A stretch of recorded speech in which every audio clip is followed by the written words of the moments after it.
Hello students, हमने start किया है आपका चैप्टर नंबर 2 इन कॉमर्स। वहाँ पे हमने काफ़ी सारी चीज़ें देखी लास्ट लेक्चर में। फीचर्स उसके देख लिए, मार्केटिंग रिसर्च के क्या होते हैं। अगर आपने वीडियो नहीं देखा है तो आपको उसका लिंक मिल जाएगा डिस्क्रिप्शन बॉक्स में। फीचर्स हमने देख लिए थे एंड उसके बाद हमने स्टार्ट किया था स्टेप्स इन मार्केटिंग रिसर्च। वहाँ पे भी हमने कुछ पॉइंट्स देख लिए थे। अब हम आगे वहाँ पे कंटिन्यू करने वाले हैं। तो कौन कौन से पॉइंट्स हमने देखे थे एक बार देख लेते हैं फटाफट से। सबसे पहले हमने देखा था steps in marketing research process में आइडेंटिफाई द प्रॉब्लम को हम सबसे पहले आइडेंटिफाई करेंगे। सेकेंड स्टेप था डिटरमाइन द डेटा नीड्स, कि भाई उसके लिए डेटा नीड्स क्या होगी उसे हम डिटरमाइन करेंगे, डिसाइड करेंगे। फिर उसके बाद थर्ड हमने स्टेप देखा था कि क्रिएट रिसर्च डिज़ाइन, मतलब रिसर्च प्लान यहाँ पे क्रिएट होगा। प्लान हम करेंगे, उसके बाद ही हम रिसर्च स्टार्ट करते हैं। एंड उसके बाद फोर्थ पॉइंट हमने देखा था हम क्वेश्चनर प्रिपेयर करेंगे। अब ये क्वेश्चनर हो जाएगा सोर्स, प्राइमरी सोर्स का एक टाइप हो जाएगा जिसमें हम डायरेक्टली कस्टमर से ही इंफॉर्मेशन लेते हैं। तो क्वेश्चनर कैसे बनता है वो हमने देखा था। एंड उसके बाद फिफ्थ स्टेप हमने देखा था कलेक्शन ऑफ डेटा।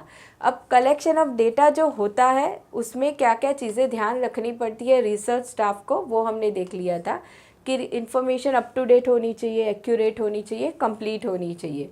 ठीक है, तो ये 5 स्टेप हमने वहाँ पे पढ़ लिए थे। अब हम नेक्स्ट स्टेप पढ़ने वाले हैं आज, प्रोसेसिंग ऑफ डेटा। अब ये जो डेटा हमने कलेक्ट किया है, बहुत सारे लोगों को हमने सर्वे किया, बहुत सारे कस्टमर को हमने क्वेश्चनर दिए या उनसे क्वेश्चन पूछे, ठीक है, सर्वे किया, बहुत सारी इन्फॉर्मेशन हमने कलेक्ट कर ली। अब जो ये अलग अलग लोग हैं, अलग अलग तरीके से हमें इन्फॉर्मेशन देने वाले हैं, बहुत सारी इन्फॉर्मेशन हमारे पास आ गई है, लेकिन ये इन्फॉर्मेशन कैसी होगी, अनऑर्गेनाइज्ड होगी, ठीक है, प्रॉपर फॉर्मेट में हमारे पास नहीं होगी। अब वैसी इन्फॉर्मेशन को हम डायरेक्टली स्टडी नहीं कर सकते, ठीक है, उस स्टडी हम कंफर्टेबल उसमें होंगे ही नहीं उसे स्टडी करने के लिए। तो उसके पहले हमें क्या करना है, प्रोसेसिंग ऑफ डेटा करना है। वो जो हमने कलेक्ट किया हुआ डेटा है उसे हमें प्रोसेस करना है। तो उस प्रोसेस में हम क्या क्या चीज़ें करेंगे वो देखते हैं। तो the collection of information account for major part of any research work. Collection of data is क्या है, मेजर पार्ट है, यही मेन काम है कलेक्शन ऑफ डेटा करना। The collected data is mostly available in raw form. कैसा होता है ये, रॉ फॉर्म में होता है, मतलब हम उसे डायरेक्टली स्टडी नहीं कर सकते, उसे पहले हमें प्रोसेस करना पड़ता है। Therefore there is need for data processing which involves. अब ये डेटा प्रोसेसिंग में क्या क्या चीज़ें आती है। सबसे पहले एडिटिंग ऑफ डेटा, जहाँ पे रिक्वायर्ड होता है हम क्या करते हैं, डेटा को एडिट करते हैं, उसमें कुछ चेंजेस करते हैं। उसके बाद आता है कोडिंग ऑफ डेटा। अब ये कोडिंग का मतलब हो जाएगा कि हम जो ये अलग अलग डेटा हमारे पास आया हुआ है उसे हम प्रॉपरली ऑर्गेनाइज कर लेंगे, प्रॉपरली ग्रुप कर देंगे, प्रॉपर उसे लेबल कर लेंगे। जैसे कि प्राइसिंग रिलेटेड हमें डेटा मिला है तो हम उसे एक साथ लाके उसे प्राइसिंग का लेबल लगा देंगे। एडवर्टीज़मेंट रिलेटेड इन्फॉर्मेशन मिली है तो उसे हमें उसमें ग्रुप करके एडवर्टीज़मेंट का लेबल कर देंगे। वैसे हम करेंगे, उसे बोलेंगे हम कोडिंग ऑफ डेटा करना। एंड उसके बाद आता है क्लासिफिकेशन ऑफ डेटा। फिर हम उसे क्लासीफाई कर देंगे according to its group, properly उसे हम क्लासीफाई कर देंगे, या फिर अकॉर्डिंग टू स्टाफ अलग अलग कैटेगरीज में हम डिवाइड कर देंगे। एंड उसके बाद टेबुलेशन ऑफ डेटा, मतलब उस डेटा को हम प्रॉपर फॉर्मेट में ला देंगे ताकि हम उस डेटा को ईजिली स्टडी कर सके एंड मार्केटिंग प्रॉब्लम को सॉल्व करने में हम कुछ डिसाइड कर सके। ठीक है, तो ये हो गया हमारा 6 पॉइंट, प्रोसेसिंग ऑफ डेटा। मतलब जो डेटा हमारे पास आ रहा है वो कैसा होता है, रॉ फॉर्म में होता है, प्रॉपर फॉर्मेट में नहीं होता है, जिसे हम डायरेक्टली स्टडी नहीं कर सकते, इसलिए हम उसे प्रोसेस करके प्रॉपर फॉर्मेट में ला देते हैं। तो ये हो गया हमारा प्रोसेसिंग ऑफ डेटा। उसके बाद आपका आता है 7th step in marketing research process, जो है analysis and interpretation of data. अब ये जो हमने डेटा कलेक्ट किया हुआ है उसे हम क्या करने वाले हैं, यहाँ पे एनालिसिस एंड इंटरप्रेट करेंगे। अब एनालिसिस का मतलब होता है कि उसे हम क्या करेंगे, क्लासीफाई करेंगे, समराइज करेंगे डेटा को, वो हो जाता है एनालिसिस पार्ट। एंड इंटरप्रिटेशन का मतलब होता है वो जो डेटा हमने क्लासीफाई किया है, जो हमने समरी किया है, उसे हम क्या करने वाले हैं, उसे हम स्टडी करेंगे, उसके बारे में कुछ जानेंगे, उसके बेस पे हम कुछ फाइंडिंग्स डिसाइड करेंगे, कुछ फैक्ट्स हम जानेंगे, उसे हम बोलते हैं इंटरप्रेट करना, इंटरप्रिटेशन ऑफ डेटा। तो ये आपका 7th स्टेप हो जाएगा, analysis and interpretation of data. Now processing of data is followed by its analysis and interpretation. The purpose of analyzing data is to establish a relation between the information and the problem. ठीक है, analysing का meaning क्या हो जाता है कि हमने जो डेटा कलेक्ट किया है, उसे प्रोसेस किया है, उसे हम रिलेटेड टू प्रॉब्लम, हम उसे उसका रिलेशन देखेंगे, उसे हम एनालाइज करना बोलते हैं। Now in analysis, the researcher reviews the data in the light of hypothesis और research problem. Hypothesis मतलब भी problem ही होता है और situation जिसके लिए हम research कर रहे हैं, ठीक है। तो इन एनालिसिस हम क्या करते हैं, रिसर्चर क्या करता है, रिव्यू करता है द डेटा को देखता है इन लाइट ऑफ हाइपोथेसिस और research problem. It is difficult to demarcate a line between, demarcate मतलब differentiate between,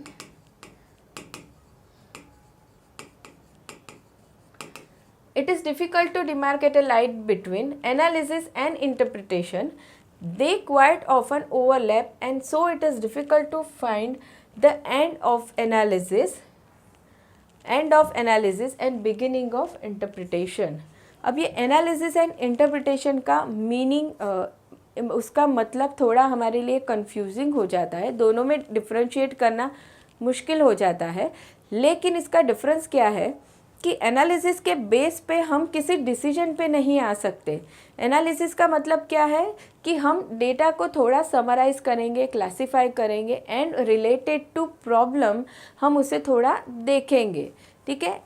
लेकिन इंटरप्रिटेशन एनालिसिस से आगे वाला स्टेप हो जाता है जहाँ पे हम उस इंफॉर्मेशन को स्टडी करने वाले हैं, प्रॉपर डिटेल में उसे जानने वाले हैं एंड वहाँ पे फिर हम कुछ डिसाइड करने वाले हैं, जो होता है इंटरप्रिटेशन में। एनालिसिस में वो पार्ट नहीं होता है। Interpretation refers to the analysis and generalisation of research findings. It enables to link findings with research problem and arrive at logical conclusion. देखिए इंटरप्रिटेशन के स्टेप में क्या होता है, यहाँ पे हम कंक्लूजन पे आ जाते हैं, एनालिसिस में हम नहीं आते हैं।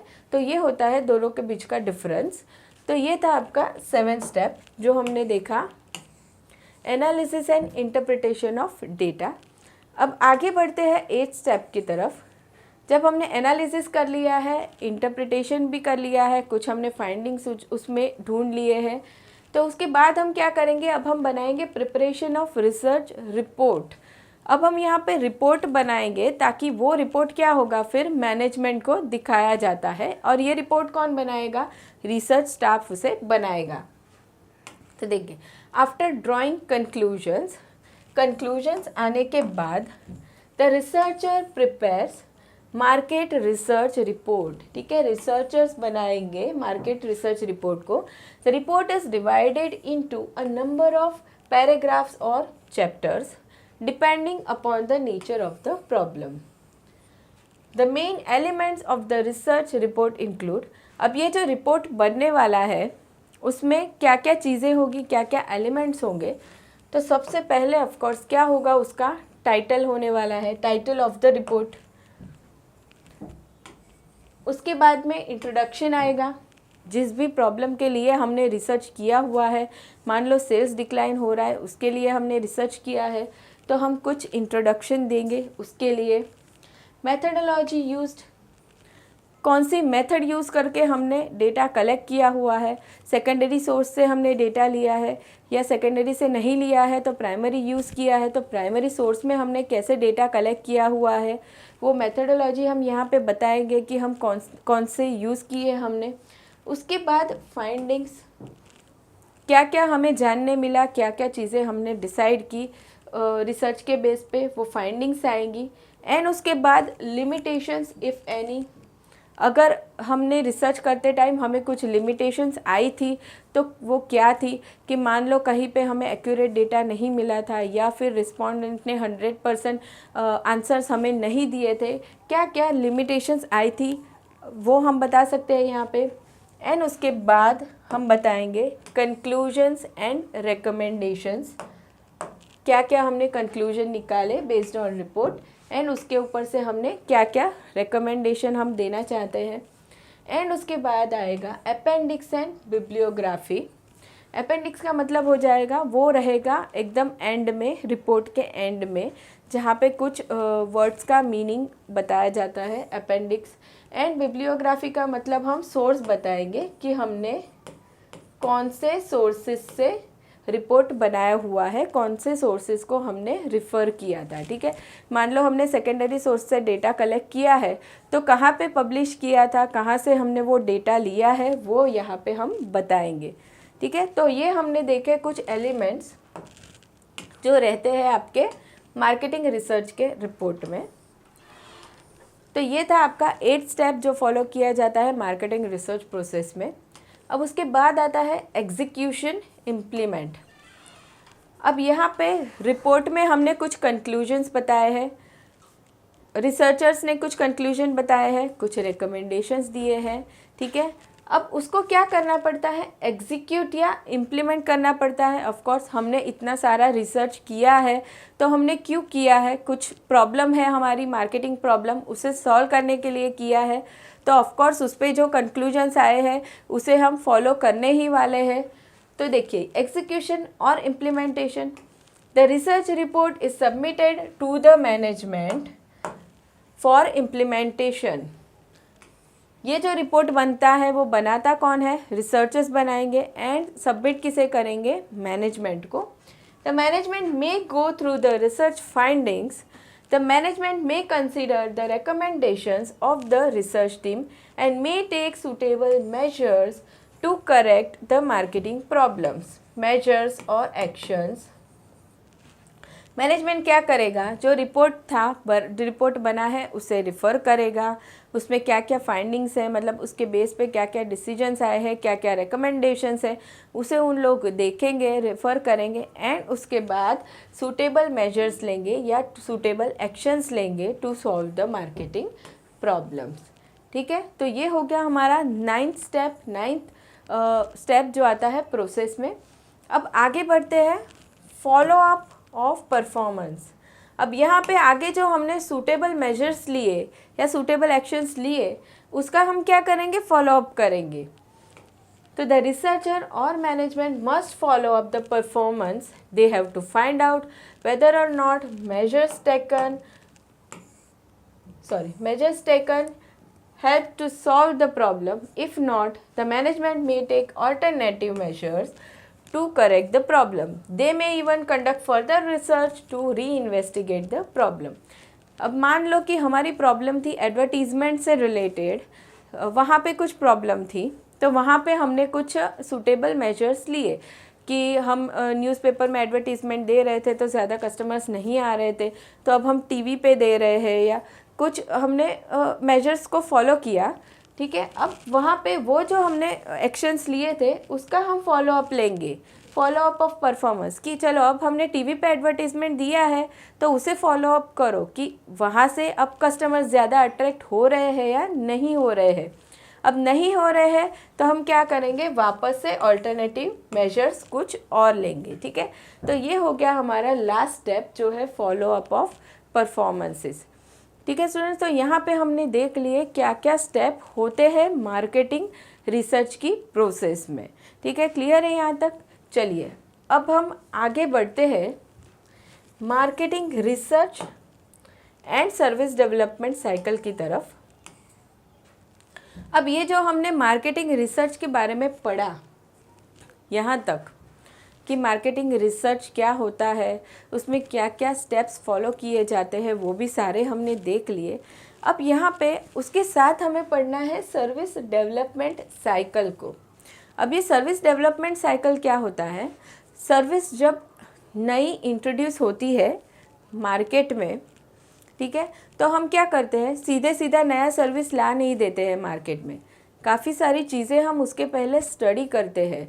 क्या करते हैं, वहाँ पे भी हम मार्केटिंग रिसर्च करते हैं कि ये जो सर्विस हमने नया लाया है मार्केट में, तो वो सर्विस की कस्टमर को नीड है या नहीं है। अगर कस्टमर को नीड है तो किस तरीके की रिक्वायरमेंट है उनकी सर्विस के रिलेटेड, कौन कौन सी प्रोसेस वो चाहते हैं सर्विस में। ऐसी काफ़ी सारी चीज़ें हम वहाँ पे रिसर्च करते हैं कि भाई वो सर्विस जो है उसका हम प्राइस क्या रखेंगे, उसका हम सेल्स प्रमोशन कैसे करेंगे, ये सारी ही चीज़ें हम करेंगे, वहाँ पे रिसर्च करते हैं। तो यहाँ पे दो चीज़ों को हमें साथ में पढ़ना है कि marketing research and service development cycle. तो देखते हैं यहाँ पे उन लोगों ने क्या बताया है हमें। The service development cycle refers to the various stages in the development of new service. Service development cycle मतलब क्या होता है कि अलग अलग स्टेजेस हमें पढ़ने हैं इन the development of new service. जब भी न्यू सर्विस कोई मार्केट में आएगा तो उसके डेवलपमेंट की क्या क्या स्टेजेस होंगे। Marketing research plays an important role right from idea generation to review of service promotion. ठीक है, सबसे पहले आइडिया जनरेशन होगा सर्विस का एंड लास्ट में एकदम आने वाला है रिव्यू परफॉर्मेंस। तो ऐसे बहुत सारे स्टेजेस है सर्विस डेवलपमेंट साइकिल के, जो हम एक एक करके देखते हैं। सबसे फर्स्ट आपका आ रहा है आइडिया जनरेशन। चलिए, आइडिया जनरेशन, अब कोई भी सर्विस नई आ रही है मार्केट में तो सबसे पहले क्या होता है, आइडिया जनरेट होता है सर्विस प्रोवाइडर को। अब वो आइडिया कैसे जनरेट होता है, मार्केट में वो कस्टमर की नीड देखेगा कि भाई कस्टमर की क्या क्या रिक्वायरमेंट है, उसके बेस पे वो आइडिया जनरेट करेगा सर्विस देने का। मान लो जैसे फास्ट फूड सर्विस अवेलेबल होती है मार्केट में, ठीक है, अब वो सर्विस का आइडिया कैसे आया होगा कि जैसे नॉर्मल रेस्टोरेंट सर्विस है वो सारे ही लोग लेना नहीं चाहते। जैसे कि कोई जॉब गोइंग पर्सन्स है काफ़ी सारे, उनके पास टाइम नहीं रहता है प्रॉपर रेस्टोरेंट में आके फूड लेने का। तो क्या होता है, उन लोगों के लिए फ़ास्ट फूड सर्विस अवेलेबल होती है जहाँ पे जाके उनको बहुत ही फास्ट सर्विस मिल जाती है एंड फिर वो ऑफिस में जा सकते हैं। ठीक है, तो ये क्या हुआ होगा, सबसे पहले एक आइडिया जनरेट हुआ होगा कस्टमर की नीड को देख के। ठीक है, सर्विस प्रोवाइडर ने कुछ आइडिया सोचा होगा। तो सबसे फर्स्ट स्टेप क्या हो जाता है, कोई भी सर्विस जब नई आती है तब आइडिया जनरेशन। तो marketing research can play an important role in generation of ideas to develop new service. The research may undertake customer research to get obtain information relating to their problems and or requirement of service। तो अब ये idea generation जब होता है service provider के लिए, तो marketing research क्या हेल्प करता है, जानने में कि कस्टमर की नीड क्या है मार्केट में, कस्टमर को कौन सी नई सर्विस चाहिए जो हम मार्केट में ला सकते हैं। The research team may also invite suggestion from the service staff to develop new service ideas.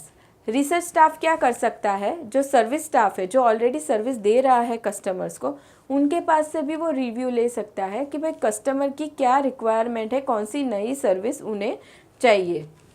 Apart from the marketing research, the firm may also undertake brainstorming sessions to develop new service ideas. Also, the new service of competitors may be analyzed to develop improved versions. यहाँ पे उन लोगों ने क्या बताया, apart from marketing research तो हम करते ही है।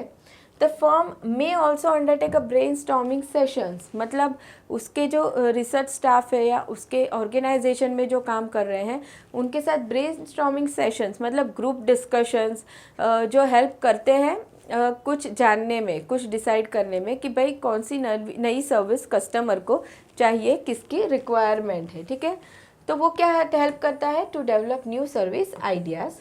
Also the new service of competitors may be analyse. हम क्या करेंगे, कॉम्पिटिटर्स की भी जो नई नई सर्विस आ रही है वो भी हम एनालाइज करेंगे, इंटरप्रेट करेंगे। उससे क्या होगा, हम या तो नई सर्विस भी ला सकते हैं उसके बेस पे, या हमारी एग्जिस्टिंग में चेंजेस भी कर सकते हैं। तो ये सबसे फर्स्ट हो गया आइडिया जनरेशन, जो स्टेप है सबसे पहला आपका सर्विस डेवलपमेंट साइकिल में। अब उसके बाद आता है आइडिया स्क्रीनिंग। ना व्हाट इज़ आइडिया स्क्रीनिंग? ये जो हमारा आइडिया जनरेट हुआ, मान लो हमने फास्ट फूड सर्विस का हमें आइडिया जनरेट हुआ है, तो हम क्या करेंगे? Idea screening. अब एक्चुअल में वो सर्विस हमने अभी लाया नहीं है, हमें सिर्फ उसका आइडिया आया है, तो उसे हम क्या करेंगे? उस आइडिया को हम इवैल्यूएट करेंगे प्रॉपर, कि ये आइडिया सक्सेसफुल हो सकता है फ्यूचर में या नहीं हो सकता है। वो काफ़ी सारे हम डिस्कशंस करेंगे, काफ़ी सारी इन्फॉर्मेशन देखेंगे, रिसर्च करेंगे एंड जानेंगे कि वो नई सर्विस हम मार्केट में ला सकते हैं या नहीं ला सकते हैं। उसे बोलते हैं आइडिया स्क्रीनिंग। देखिए, तो यहाँ पे क्या होता है? Critical appraisal of ideas occurs at this stage. मतलब उस आइडिया को हम इवेल्युएट करते हैं at this stage. This is required to reject not so feasible ideas. क्या करते हैं यहाँ पे? हम रिजेक्ट कर देते हैं नॉट सो फिजिबल आइडियाज़। जो हमें लगता है कि ये आइडिया तो बिल्कुल सक्सेसफुल होने ही नहीं वाला है, ऐसे आइडियाज़ को हम हटा देते हैं, ऐसी सर्विसेज को हम हटा ही देते हैं कि जो हम नहीं लाने वाले मार्केट में। A firm may set up a committee to review and screen ideas. अब ये आइडिया स्क्रीनिंग के लिए बिजनेसेस क्या कर सकते हैं? एक अलग से कमिटी सेटअप कर सकते हैं। द आइडिया कमिटी में sort out the ideas into 3 groups. अब ये आइडिया कमिटी क्या करेगी? 3 ग्रुप में उस आइडियाज़ को ला देगी। सबसे पहले आएगा प्रॉमिसिंग आइडिया, उसके बाद आता है marginal and reject. Promising ideas मतलब जिसके लिए हम फ्यूचर के बारे में सोचेंगे कि हमें लगता है कि नहीं, ये आइडिया सक्सेसफुल हो सकता है, मतलब जो नई सर्विस हम लाने चाहते हैं वो सक्सेसफुल हो सकती है। तो वैसी सर्विसेज, वैसे आइडियाज़ हो जाएंगे प्रॉमिसिंग आइडियाज़, जो फ्यूचर में हम उसके ऊपर काम करने वाले हैं। एंड उसके बाद है मार्जिनल आइडियाज़, जो और हमें हेल्प करेंगे इस सर्विसेज में कुछ इम्प्रूव करने में, मार्जिनल आइडियाज़। अब आता है रिजेक्ट्स, मतलब ऐसे आइडियाज़ जो हमें लगता है कि नॉन वैल्यू एडिंग है, ये हमें कुछ हेल्प नहीं करने वाले हैं, तो वहाँ पे उस आइडियाज़ को हम एकदम हटा देंगे, वो हो जाएगा रिजेक्ट्स। तो हमने सबसे फर्स्ट क्या किया था? Idea generation. उसके बाद हमने यहाँ पे किया आइडिया स्क्रीनिंग, मतलब उस आइडिया को हमने एवेल्यूएट किया एंड उसे हमने 3 पार्ट में डिवाइड कर लिया, promising ideas, marginal ideas and rejects. ठीक है, चलिए अब आगे देखते हैं। ईच प्रॉमिसिंग आइडिया, ये प्रॉमिसिंग आइडिया जो हमें फ्यूचर में काम लगने वाला है, जिसके ऊपर हम काम करने वाले हैं, तो वैसे each promising idea is further screened और research. The committee needs to find out. अब उस प्रॉमिसिंग आइडिया को हम क्या करेंगे? फर्दर इवेल्युएट करेंगे। जैसे हमें फास्ट फूड सर्विस का हमने जो देखा कि हमें ये आइडिया आया, तो ये हमारे लिए प्रॉमिसिंग आइडिया हो गया कि हम फ्यूचर में ये सर्विस करेंगे, ये सर्विस हम देंगे, तो उसे हम और आगे इवेल्यूट करने वाले हैं। तो उसमें हम क्या फाइंड आउट करेंगे? द फिजिबिलिटी ऑफ आइडिया, मतलब ये आइडिया कितना सूटेबल है, कितना वायबल है। द रिसोर्सेज, द फिजिबिलिटी देखेंगे, the resources that would be required to manage the new service. अब ये जो हम न्यू सर्विस लाने वाले हैं उसके लिए रिसोर्सेज कितने रिक्वायर्ड होंगे, मतलब अलग अलग जो रिसोर्सेज रहते हैं, जो फंड्स रिक्वायर्ड होते हैं, ह्यूमन रिसोर्सेज होते हैं, प्लेस रिक्वायर्ड होती है। ठीक है, तो रिसोर्सेज हम देखेंगे। उसके बाद ब्रेक इवन पॉइंट हम देखने वाले हैं, break even point of new service, जहाँ पे हमारा ब्रेक इवन पॉइंट मतलब total revenue is equal to total cost हो जाएगा। ठीक है, तो वो ब्रेक इवन हम कब अचीव करेंगे, कौन से लेवल पे अचीव करेंगे, वो हम देखेंगे। And the possible reactions of the competitors, जब भी कोई सर्विस मार्केट में नई आती है तो तुरंत ही कॉम्पिटिटर्स भी उसके आ जाते हैं मार्केट में, तो पॉसिबल रिएक्शंस उनके हम देखेंगे कि मार्केट में कंपटीशन फ्यूचर में कितना हो जाएगा जब हम नई सर्विस इंट्रोड्यूस करेंगे तब। ठीक है, तो हमने क्या देख लिया यहाँ पे आइडिया स्क्रीनिंग में? आइडिया को जब हम इवेल्युएट करेंगे तो उसे हम 3 पार्ट में 3 ग्रुप में कर देंगे, promising ideas, marginal ideas and rejects. And फिर प्रॉमिसिंग आइडियाज़ को हम फर्दर इवेल्युएट करेंगे और वहाँ पे हम ये सारी चीज़ें फाइंड आउट करने वाले हैं, feasibility, resources required, break even point and possible reactions of the competitors. अब ये 2 स्टेप हमने देख लिए। अब आगे का स्टेप क्या होता है सर्विस डेवलपमेंट साइकिल में, तो 3rd स्टेप आने वाला है कंसेप्ट टेस्टिंग। ठीक है, अब ये जो हमने कंसेप्ट सोचा है, अब पहले आइडिया स्क्रीनिंग के टाइम पे वो कंसेप्ट हमने लाया नहीं था, हम उसके पहले वो सर्विस हमने लाया नहीं था मार्केट में, उसे पहले ही हम स्टडी कर रहे थे। लेकिन अब हम क्या करने वाले हैं, कंसेप्ट टेस्टिंग। अब हम इसे वो कंसेप्ट को मार्केट में लाएंगे एंड हम उसे स्टडी करेंगे। तो देखिए, market research helps to undertake service concept testing. Test और service may be conducted to find out if the service concept is acceptable to customers। ठीक है, अब हमने जो सर्विस सोची है उस नई सर्विस के लिए हम पहले उसे टेस्ट करेंगे, कुछ हम सर्वे करेंगे कस्टमर के पास से, कस्टमर को वो सर्विस दे के। तो also the firm must find out if there is large enough market to sustain the service over a period of time. और एक चीज़ जो फर्म या बिज़नेस को सोचनी है वो ये सोचनी है कि जो सर्विस हम नई मार्केट में ला रहे हैं तो उसके लिए क्या उतना मार्केट अवेलेबल है जिससे हम हमारा बिज़नेस चला सकेंगे, और इन फ्यूचर भी लॉन्ग रन में भी उस सर्विस की रिक्वायरमेंट कस्टमर को होगी। तो ये चीज़ें भी हमें देख लेनी होती है। अब क्या होता है कि हमने कोई नई सर्विस तो इंट्रोड्यूस कर ली, लेकिन बहुत कम लोगों को वो सर्विस रिक्वायरमेंट है, तो फिर उसका कोई मतलब नहीं है, हम हमारे बिज़नेस में प्रॉफिट नहीं कर पाएंगे। या फिर कोई सर्विस ऐसी है जो बहुत शॉर्ट टाइम के लिए लोगों को रिक्वायर्ड है, उसके बाद फ्यूचर में रिक्वायर्ड नहीं होगी। तो ये सारी चीज़ें भी जब नई सर्विस इंट्रोड्यूस होती है मार्केट में, तो उसके पहले सर्विस प्रोवाइडर को या फर्म को या बिज़नेस को देख लेनी पड़ती है, सोच लेनी पड़ती है। ठीक है, चलिए आगे देखते हैं। Techniques such as conjoint analysis could be used to find the attributes which the customers prefer as compared to the other attributes on offer। देखिए, अब क्या होता है, ये जो हम मार्केट में सर्विस कुछ कस्टमर्स को दे के टेस्ट करने वाले हैं, सर्वे करने वाले हैं कि कस्टमर को वो सर्विस कैसी लग रही है, तो उसमें एक टेक्निक क्या है, कॉन्जॉइंट एनालिसिस। अब ये कॉन्जॉइंट एनालिसिस क्या होता है कि हम जो सर्विस दे रहे हैं कस्टमर को, उसमें जो स्टेप्स फॉलो की उसमें जो प्रोसेस हम फॉलो कर रहे हैं, तो वो कस्टमर देखेगा कि उसको वो उस एज़ पर उसकी रिक्वायरमेंट सूट हो रहा है या नहीं हो रहा है। मतलब हमारे सर्विसेज के जो फीचर्स है, जो एट्रीब्यूट्स है, वो कस्टमर को अच्छे लग रहे हैं या नहीं लग रहे हैं, तो वो हो जाएगा कॉन्जॉइंट एनालिसिस। तो techniques such as conjoint analysis could be used to find the attributes which the customers prefer as compared to other attributes on offer। बाकी सारे अदर लोग भी रहते हैं, कॉम्पिटिटर्स भी रहते हैं, ठीक है, जो ऑफ़र करते हैं हमारी जैसी ही सर्विस। तो हमारी सर्विस के कैरेक्टरिस्टिक या एट्रीब्यूट्स कस्टमर्स को अच्छे लग रहे हैं या नहीं कंपेयर टू कॉम्पिटिटर्स, वो चीज़ हम यहाँ पे देखेंगे, वो हो जाएगा कॉन्जॉइंट एनालिसिस। तो ये क्या है, टेक्निक है of analysis. Now a service concept is different from service idea. A service idea is a possible service which the company may offer to the market.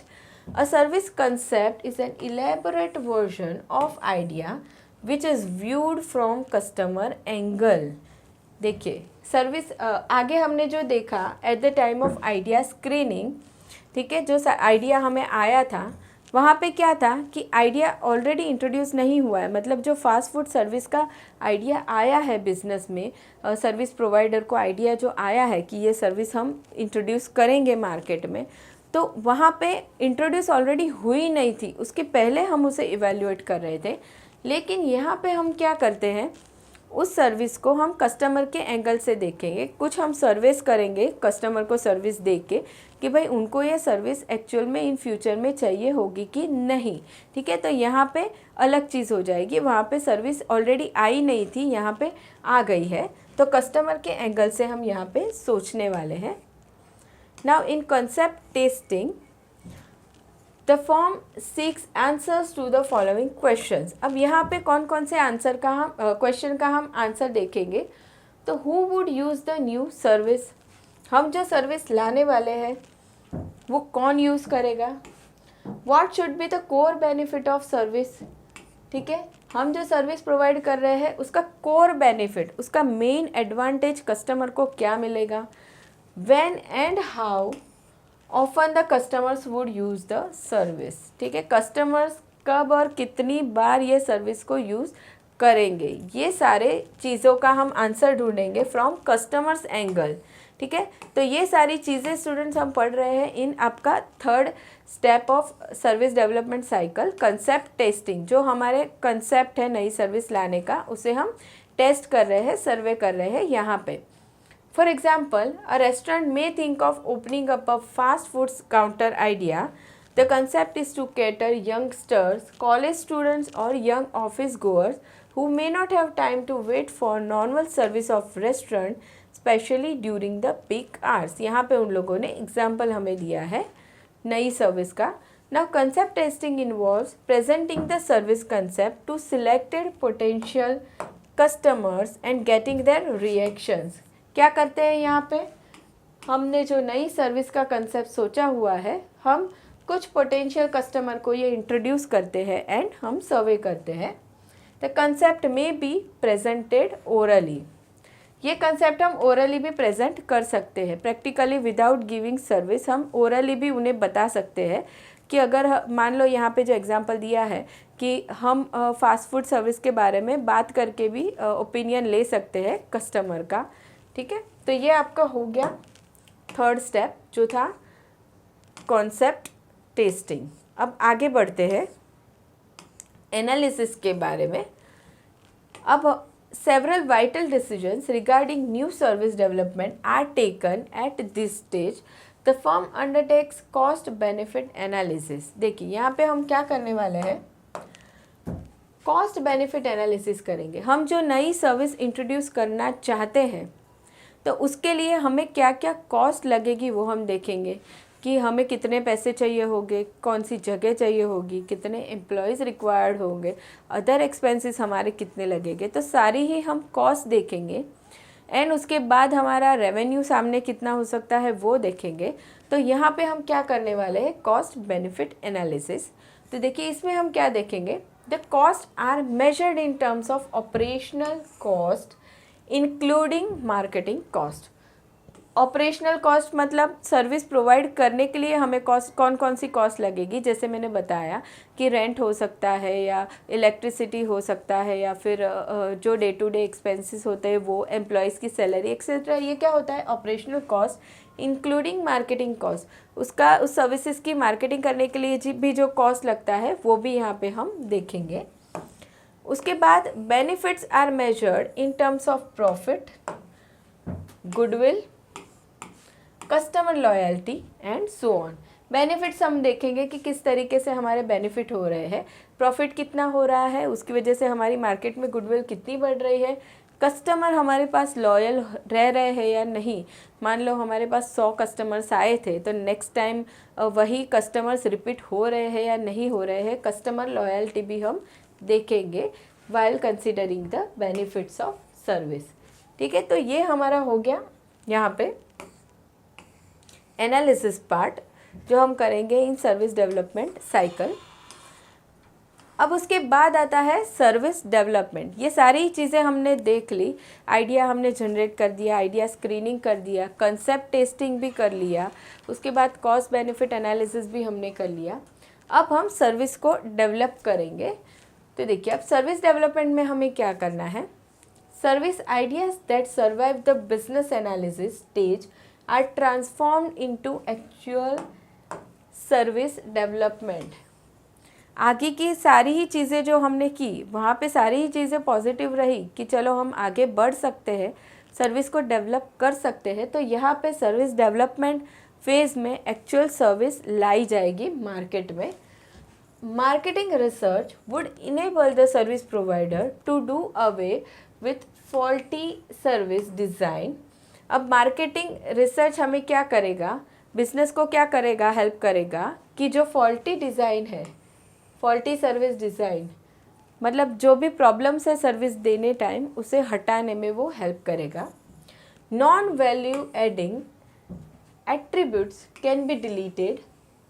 हम जो सर्विस दे रहे हैं, जो हम प्रोसेस फॉलो कर रहे हैं eight the time of giving service, अब कुछ ऐसी सर्विस है उसमें जो कस्टमर को नहीं चाहिए, नॉन वैल्यू एडिंग है, जिसके लिए कस्टमर पे करने के लिए रेडी नहीं है, तो वैसी चीज़ों को हम हटा देंगे from the service design. And new attributes, नई सर्विस, न्यू एट्रीब्यूट्स, नए features that would create value to the customers need to be considered.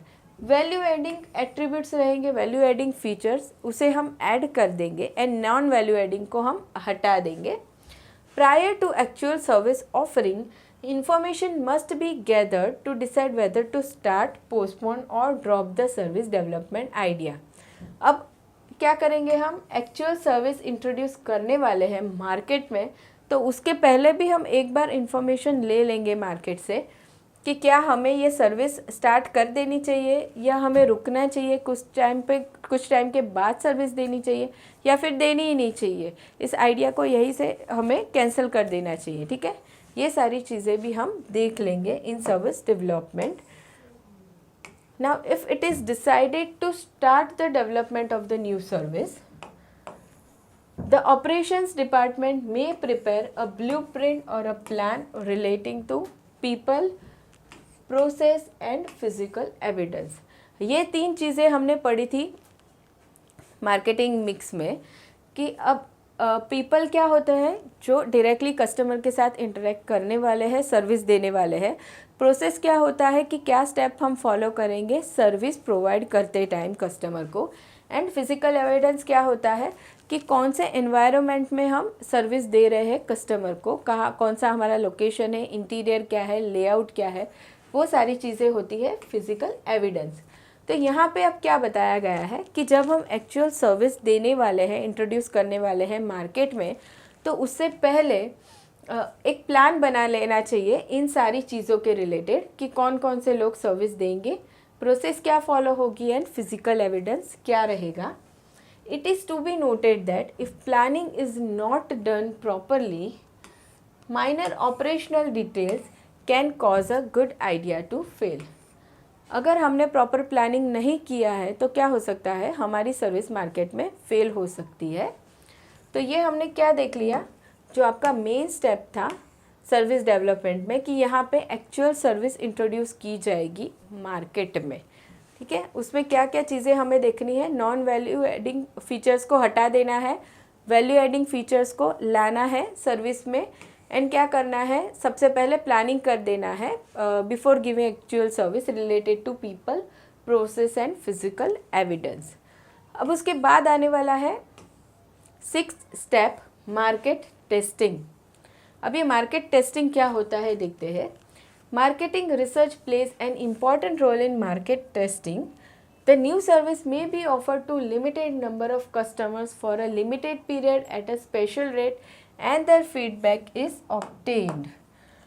Market testing is an experiment that needs to be carefully handled. The results must be closely monitored.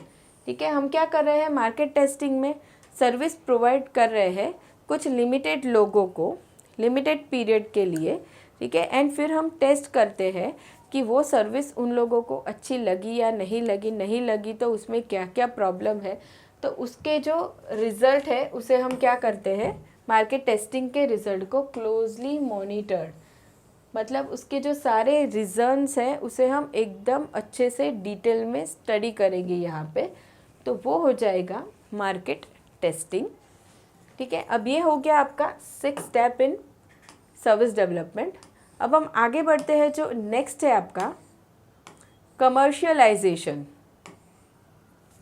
देखिए अब ये commercialisation क्या होता है कि यहाँ पे हमने जो मार्केटिंग टेस्ट किया था आगे, अगर वो उस मार्केटिंग टेस्ट के बेस पे हमने डिसाइड किया कि चलो हमारी सर्विस सक्सेसफुल है, तो अब हम आगे बढ़ेंगे कमर्शियलाइजेशन की तरफ। तो अब ये क्या होता है, if the test results are favourable the service provider may go ahead with offering new service to large number of customers.